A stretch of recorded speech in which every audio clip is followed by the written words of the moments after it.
Hello! So one thing I hear a lot from people in my audience, my followers, is that they're feeling like they're behind in some way, that they don't really know how much they should have or what sort of goals they should be working towards. And we worry ourselves with thinking, do we have enough? Do we not have enough? So in this video, I'm going to look at how much you should have at every age, whether this is savings, investing, property, net worth, etc. And this should hopefully act as some sort of guide when trying to figure out how much you should be saving and whether you need to maybe step it up. Think about another way that you can maybe increase your savings rate. Now, like I said, it is just a guide. This really depends on your personal situation. So please don't take it to heart if you feel like you're not quite where you should be yet. There can be a whole load of other stuff that happens in your life that can get you on track. So welcome to the Looking After Your Pennies YouTube channel. My name is Charlotte Jessup and I talk about all things to do with financial education. So my passion is educating you around budgeting, saving money, making money, investing, mortgages, credit cards, etc. And I love stepping up, doing videos and bringing this content to you in a way that makes it easy to digest. I think a lot of people really can get in a bit of a muddle when it comes to thinking about savings. I also think that there is a huge culture of, you know what, I'm not going to worry about my retirement. That's a 50s, 60s thing to think about, not something that people maybe in their 20s, 30s and 40s are overly worrying themselves about. And there is a huge culture, and I see this a lot on TikTok. It's like, no, I'm going to spend my money now. And then, tomorrow is not promised, so why should I bother saving for it? And actually, we need to be thinking about our retirements. And actually, the best time to be thinking about our retirements is the younger we are. So this is when we can have the most impact. And this is thanks to the compounding effect and what happens to that over time. The longer we have to save and invest our money, the bigger it is going to grow. Doesn't grow a lot in a few years, but over 40 years, it can grow by a huge amount. So in this video, I'm going to tackle a few things. Firstly, I'm going to talk about what do I mean by savings. Secondly, I'm going to look at how much we as a nation are actually saving. Then I'm going to talk about how much you should actually have saved or what the guidelines are for having saved at particular ages. And then I'm going to round it off with a few tips and hacks to get you on track. So let's jump in with that first one then. What do I mean by savings? So this video is based on the recommendations from Fidelity. They are an investment asset management platform company, whatever you want to call them, and they conducted some research around this topic about how much you should have saved at different ages. And they say that people should be looking to save 15% of their income from the age of 25. And if you do that over the course of your lifetime, then that should work out all right. But this comes with a bit of a caveat. And this caveat is that at least 50% of that should be invested. Now, little disclaimer here, investing can be risky. Your money can go down as well as up. And this is not financial advice. This is just purely educational. I'm just sharing the results of this research with you for your information. They said that you should be investing this. And this is because of the potential of investing to grow your money more quickly, well, definitely in ways that are not possible with the interest rates that we're currently getting in our savings accounts. So by putting at least 50% of your savings into the stock market, you are then hopefully going to get a higher return on your savings, and your money is going to start making money for you. It's not going to entirely depend on you putting all the money you get from work, that 15% of the money you get from work into a savings account. You're not going to have to do all the effort to build up this pot. It will grow for you. Savings is obviously a very generalized word, and when we talk about savings in this video, I'm going to be talking about putting it in a savings account, or a cash ISA, something like that. It's also going to cover things like investments, like I've already mentioned, and it could include things like, property, if you're investing in property, and also things like your pension too. All of this is putting money away for retirement. So you might want to consider it as your overall net worth. And net worth is just all of the things that you own minus all of the money that you owe. So this can be, like your house, your pension, your investments, what's in your savings, minus any debts that you have. So, credit card debts, car finance, loans, mortgages, etc. When you do, your debts taken away from the stuff that you actually owe, what you get left with is your net worth. So I guess that's a more accurate figure for the purpose of this video, is what is your net worth? You do, however, have to consider things like, maybe the house. If your house that you're living in is, part of your investment strategy, are you really going to be looking to release some of that income to fund your retirement later on?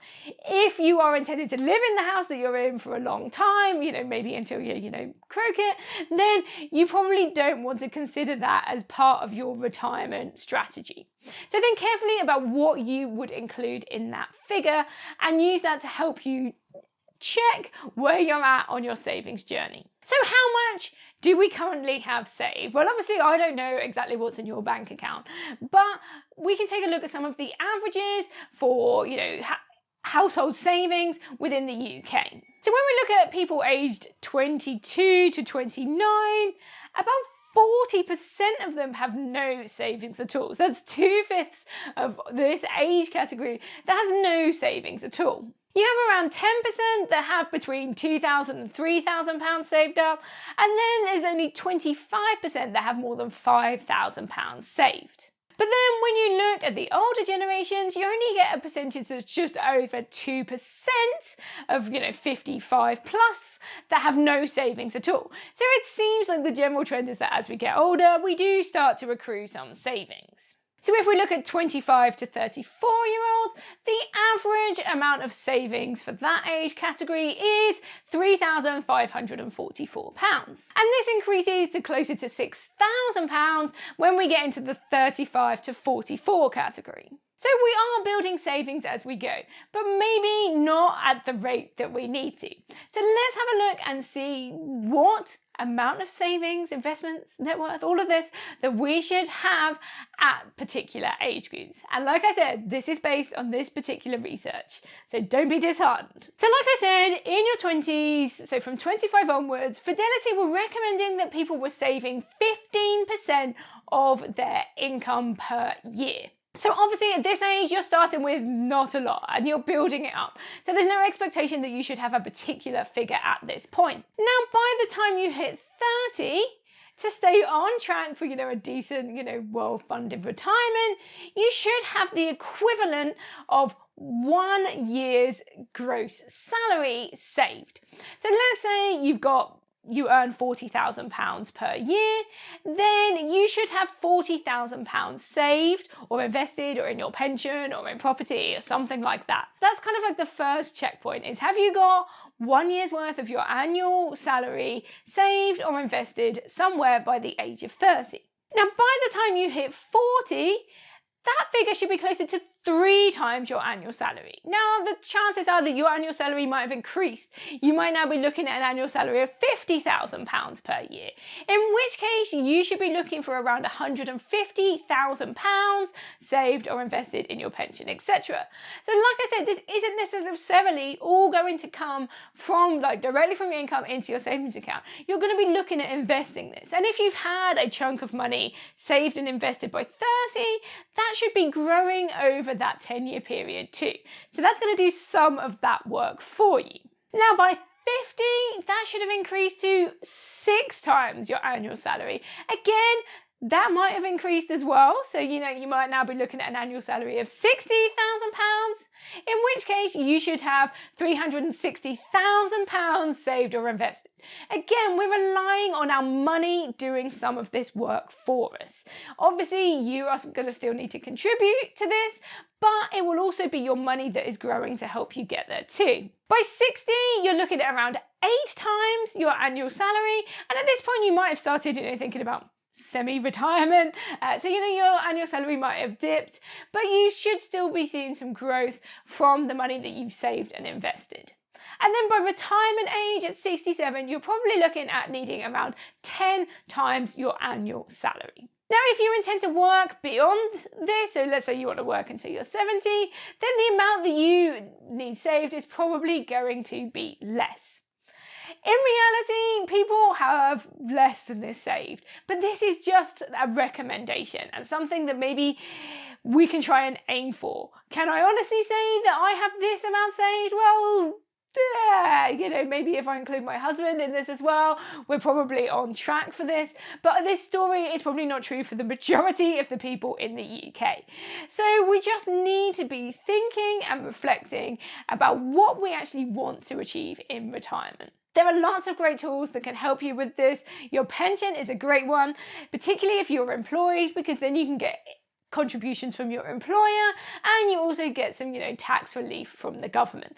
So it's not just you that's contributing to this pot, there are, 2 other people that are putting money in as well. So make sure that you look at the options that are out there to help you grow and build your wealth over time. One thing to really think about is to really look at your percentage of savings. So how much of your income, both you and your partner, or your household income collectively, and look at the percentage that you are saving.